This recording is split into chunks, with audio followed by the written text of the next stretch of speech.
you are here. We're going to show you the biggest mistakes that can kill how people see you online. Now, you might be damaging your reputation without even realizing it. This is not going to be a super technical deep dive and walkthrough. If you're looking for a ChatGPT training or tutorial on which colors you should wear in the summer, that's not what's going to happen here. Before you decide what to add to your strategy, we need to plan from the top down. The reason people fail with branding is that they focus on colors and logos instead of their core message first. When you haven't locked in your core message, it's so easy to use AI to spread the wrong message and you don't even realize it. Now, I love that so many of you guys are here live right now. If you have questions or comments, please leave them in the comments in the chat below, and Ozan and I will answer them at the end, and it's going to be absolutely amazing.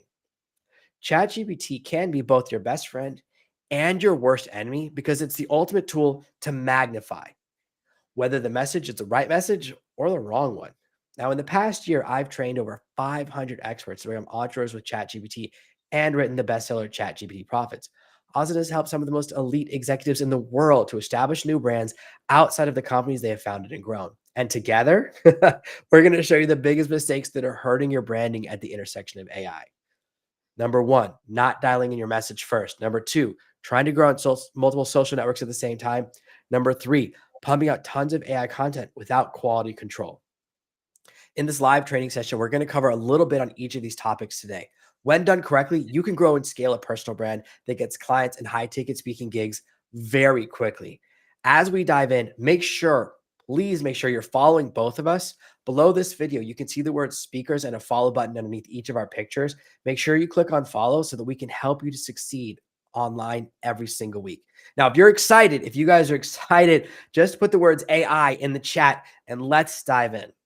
We're going to talk about mistake number one, which is not dialing in your message. Now, this is something that I have always struggled with, and there's this eternal question, and I'm sure a lot of you guys are familiar with this. When you start your business, people go, who's your ideal client? Who's your customer avatar? What's your USP? And then you go, what does USP stand for? Unique selling proposition. These are really hard questions. Now, there's a way to get ChatGPT to help you solve them, but I want to defer to our expert first. Ozan, how can people start and choose their message before getting so focused on growing their brand that they accidentally grow the wrong brand? How do you figure out what's the right way to figure out your messaging? Yeah, that's a great question. Thank you so much, everyone, for joining live. In terms of the messaging, I think the best way is to speak and start with your personal message. It could be a transformation that you went through. I always have this tagline, your mess is your message. It could be left out parts of the story that you didn't tell the world. And the parts we feel often ashamed of could be a personal message, a skill set, a story you've been through. And also, as Jonathan mentioned, many people focus on the aesthetics, tweaking their brand colors, the websites, and all those fancy things. And while it has a significant impact, what branding is more about is really the feeling and the emotional connections that create with the audience. And the fastest way to do it is also to think of the energy and the vibe you want to put out there in terms of the people that you work with, and convey that energy with your content, because every piece of content speaks that energy. And it's so important that you start with what is your message, and then also in terms of your brand, what's the main mission that you have with your brand, and how is it different from other people, and to start create content. And as you go, you can always up level your branding, the fancy things, but you have to start getting your first clients and get ahead. Yeah, when I first started out, my website was black with blue text on top of it. It was basically unreadable, but I got my first client within 4 days because I focused on that. And only later did I realize my branding was terrible. Branding isn't necessary to get clients, but clients are definitely necessary to be able to afford to focus on branding. One of the cool tricks with ChatGPT, and this really changed my entire approach to using the tool last year, was when I said, ChatGPT, I'm launching a new product. Help me figure out who's my ideal customer. And it just gave me 7 questions to answer, and we worked through the process. So as soon as you start asking questions, and we cover this in our other sessions, so make sure you watch our other lives, you can absolutely figure these answers out.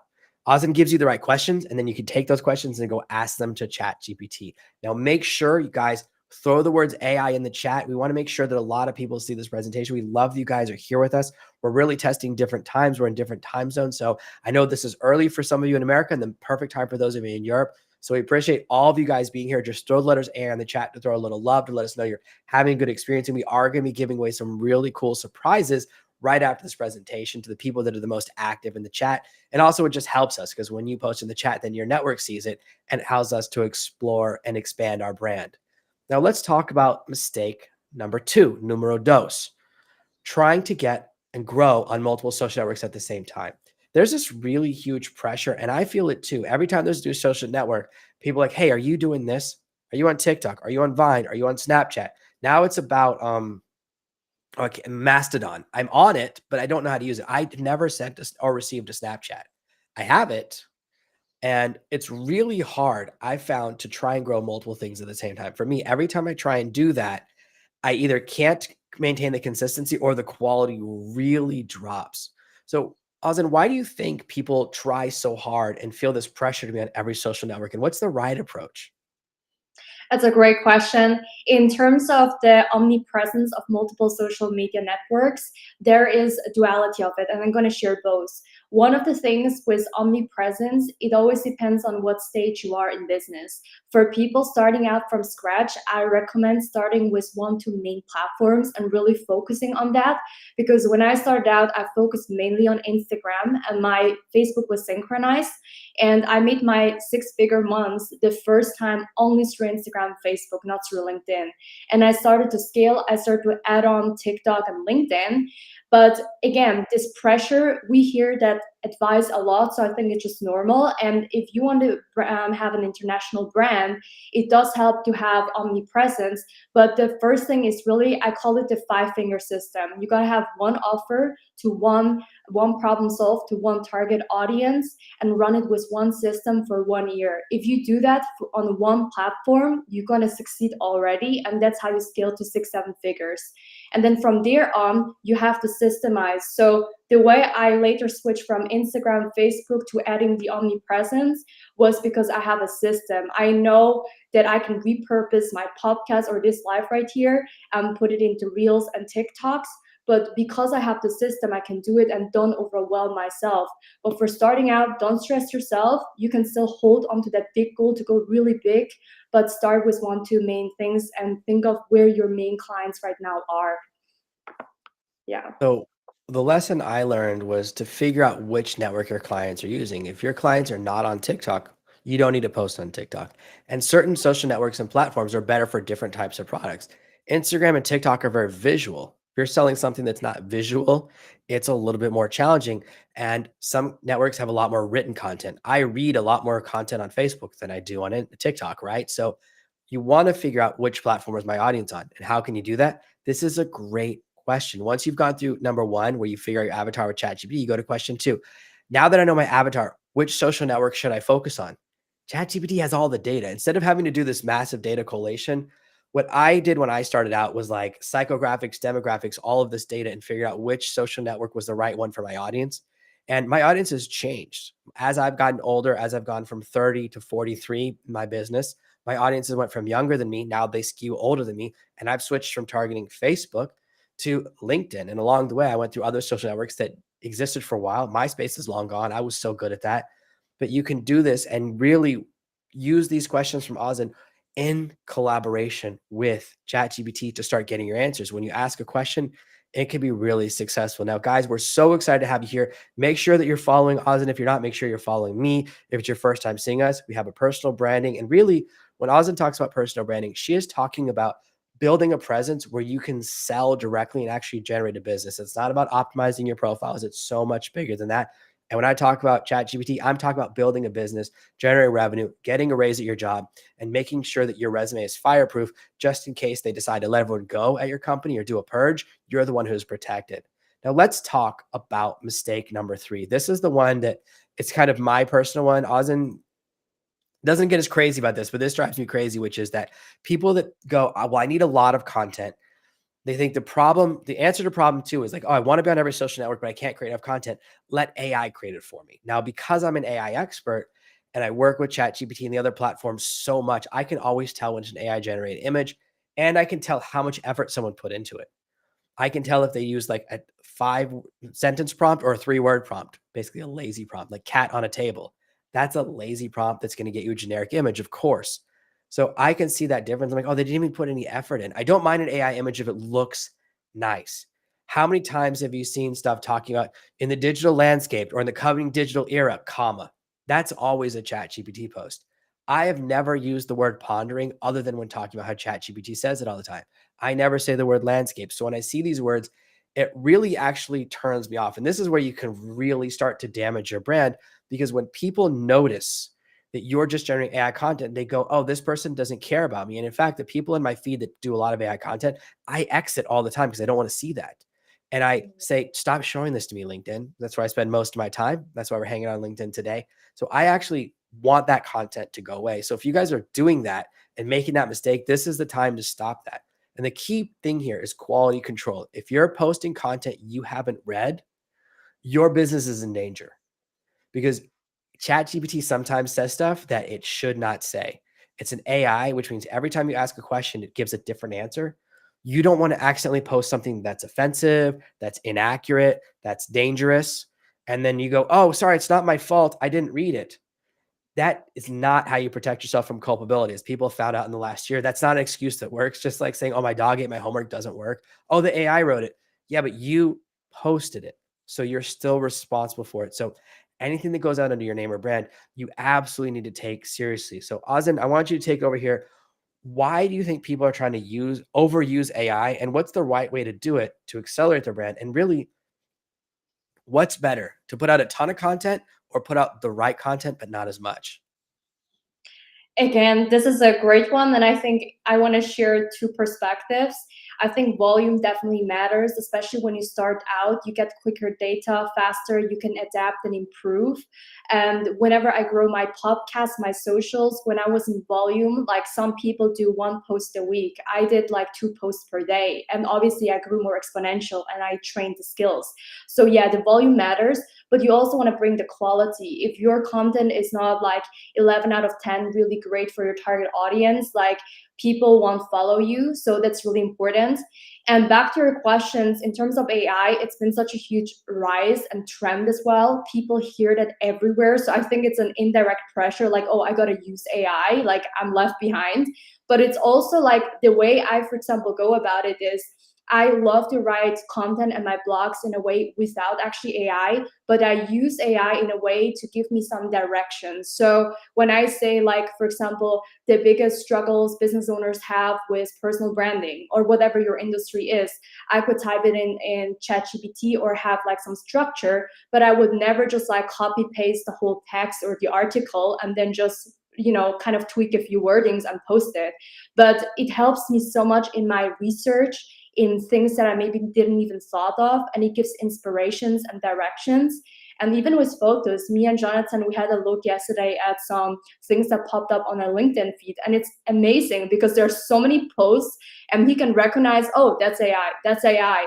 But if you're a company and your reputation is like high prestige, we make like a lot of millions, we have these high influential clients, but then the AI is generated with some cheap image with like 2 coffees that are just, the pixels are really bad. Like, that's embarrassing. That's why I always say, like, yes, use AI, and you can learn from Jonathan many ways, but also, like, don't forget, like, you have your own brain, emotional intelligence, your own intuitions, and that's something that I think people should not forget about. So yeah, it's kind of being more intelligent and using it more as a direction of tool. But yeah, is And there anything you want to add on, Jonathan? yeah, it's this feeling that you need to put out content. The one thing I always think about is, what if this is the only post someone ever sees from me? And it could be something that hurts my brand. And there's a bunch of little things that Ozan and I do for these presentations.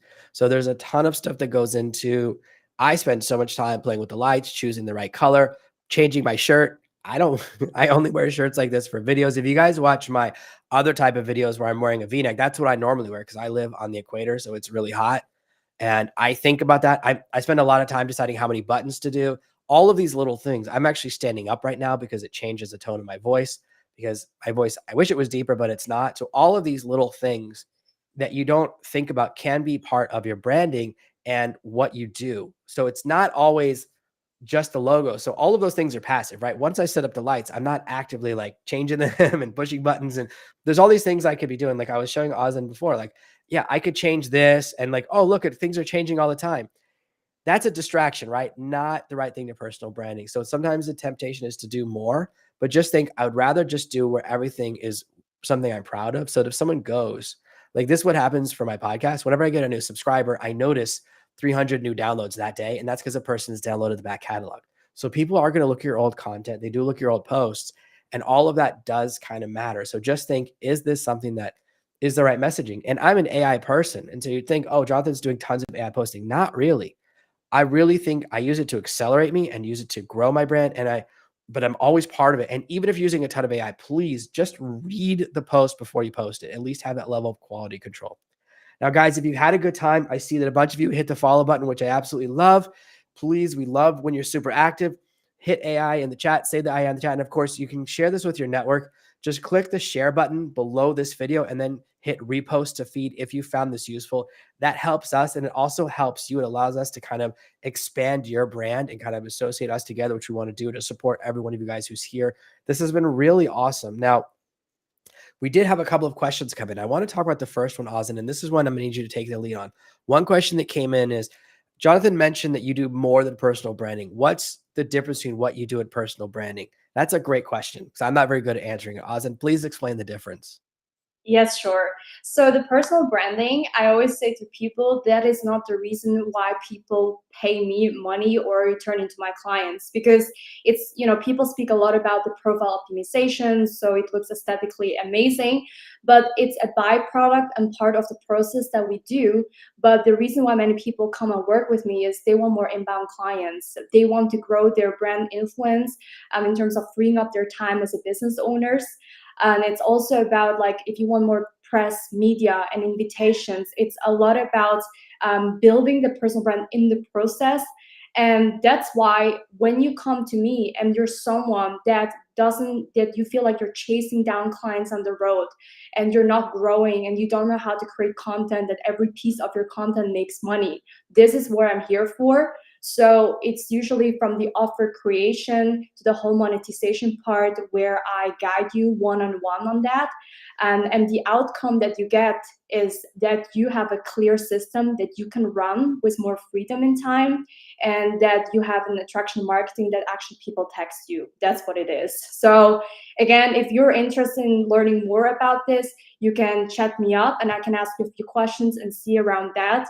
And if you go also on my Instagram, where I'm very active, you can connect with me also there. And, Instagram grows, the followers, the engagement, the profile optimization. It's something that you get anyways, but it's not the outcome. That's amazing. So, guys, thank you so much. We appreciate you spending your time with us. Now, I know some of you guys are asking about what I do. It's very simple. I help you to use AI to save time. If you go to one of my workshops, I'll show you how to get 5 days of work done in 3, which means that every single week you can have a 4-day weekend, which is what I always dreamed of when I was working for someone else. So I'm so excited you guys are here. And again, as a special bonus for those of you guys who put AI in the chat, we're going to get a free gift from me and Ozan. You're going to get a free copy of my bestseller. And Ozan has put together a really cool special free gift for you guys as well. So those of you who are active and who are active in the chat, you're the ones who are going to get recorded.